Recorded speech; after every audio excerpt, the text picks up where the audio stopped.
Howdy, let's talk books. Now, don't be that entrepreneur who just reads lots of books, but doesn't actually do any work and doesn't actually put it into practice. Be an entrepreneur who reads books and then does something with it. So let's go over to my bookshelf over here.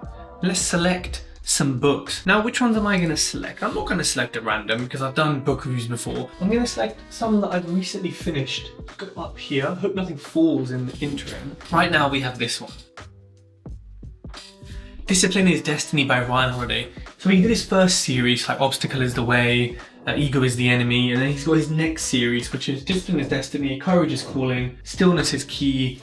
I feel like he might have one or two more coming, or that are part of it. They're not on my shelves. Another really, really good book. Now, I think Ryan Holiday is repeating himself a little bit. I don't know if that's a bad thing, because I think Discipline is Destiny and Courage is Calling, Courage and Discipline, they are quite different things, quite different concepts. However, the examples he uses, I think he needs to look at some new examples. I think he needs to move away from certain examples, because I've sort of read them in a lot of his books. However, there's nothing wrong with them being reinforced, and I think one of the powers of Ryan's writing, especially in his first sort of set of books, was that he repeated it, in a way that you didn't necessarily notice. But I think once you read all of his books, you do notice. However, it's not going to stop me buying his future books. It's not going to stop me loving his books. He's one of my favorite authors, a real modern day stoic. And this book really is about, you guessed it, discipline, self-discipline, the balance between discipline and motivation. Where does our emotional control come from, and when we lose it, what happens then? Our urges, our habits, from being average to regretting things because we didn't have discipline, from athletes to army commanders to queens to battles to...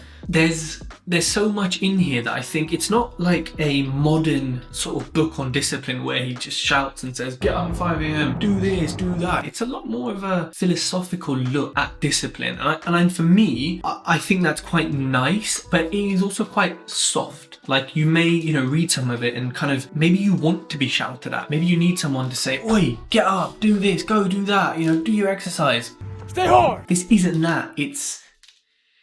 And it smells nice as well. His books always smell nice. It's more, stories, examples, case studies as such. It's a lot more of that than it is kind of in your face. It depends how you learn. I kind of like both. I do prefer things that are straight to the point, but the examples here, although I may have heard them before, are really good. And I think it just reminds us to have discipline. I have discipline over motivation. So for me, really good book. Now, the next book I'm going to get is actually just sitting. So I organize my books by height, and the prime ones are here, so you know that I'm a real entrepreneur and shit. Is this one. TED Talks. Now I'm TED, I'm talking. This is TED, he's talking. Well, she's talking. They talking. This is written by Chris Anderson, the head of TED. Head of TED. AKA, I'm pretty sure he owns it.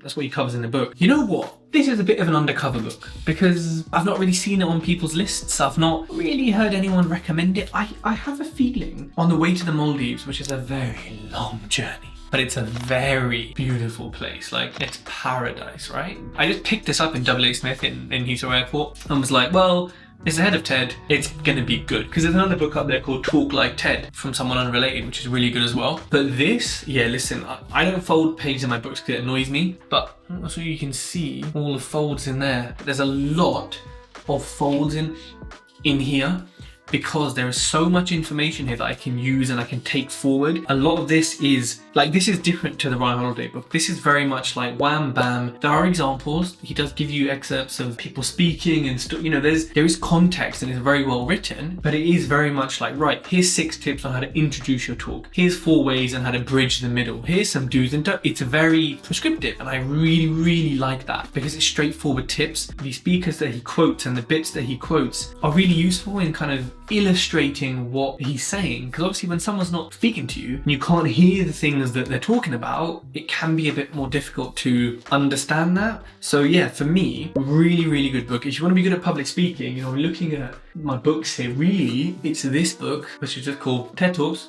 Official TED Talks Public Guide to Public Speaking, and Talk Like TED. Both excellent, but if you just had to get one, for me, it's going to be this one. There's there's too many books on public speaking. And come on, TED is the #1 sort of institution, medium platform for public speaking. Variety of talks, lengths. They always make it creative. They have so many views, things go viral.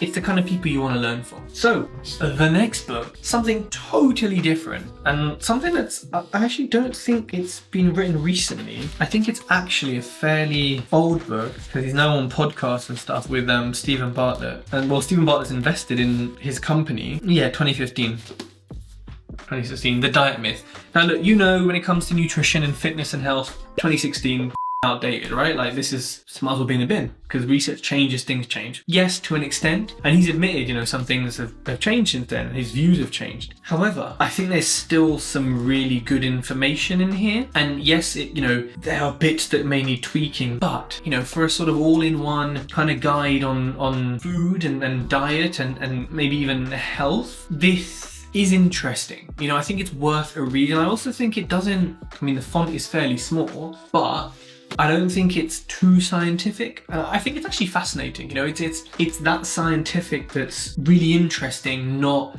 this makes no sense to me, I don't know how to read research papers. No, I think it's a lot more accessible. I mean, Nigella Lawson has said riveting, that's a one-word review, and Dr. Michael Mosley, you might know him from BBC, he says fascinating and original. Yeah.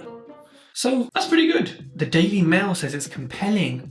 If the Daily Mail and the readers of the Daily Mail say it's compelling, and if they can understand it, because they're absolute thickos, it's got to be very accessible. So yeah, for me, you know, it's hard for me to put my heart and soul into, yeah, I fully recommend it because of the date. You know, it is a fair bit in the past. However, he does back it up with studies, and I think he's releasing a new book or is in the process of it. But, you know, if the date bothers you, listen to the Zoe podcast. They're really good. The ZOE is all it is. But yeah, I quite like this book. Again, I think I bought this on the way to Maldives knowing that I wanted to read it anyway. And yeah, I think his personal story is quite interesting as well. And yeah, it's a nice dive into health. So people, there are 3 books that I have reviewed in a fairly short time to help you maybe make a decision to buy them or not to buy them. So to buy or not to buy, that is the decision I leave you with.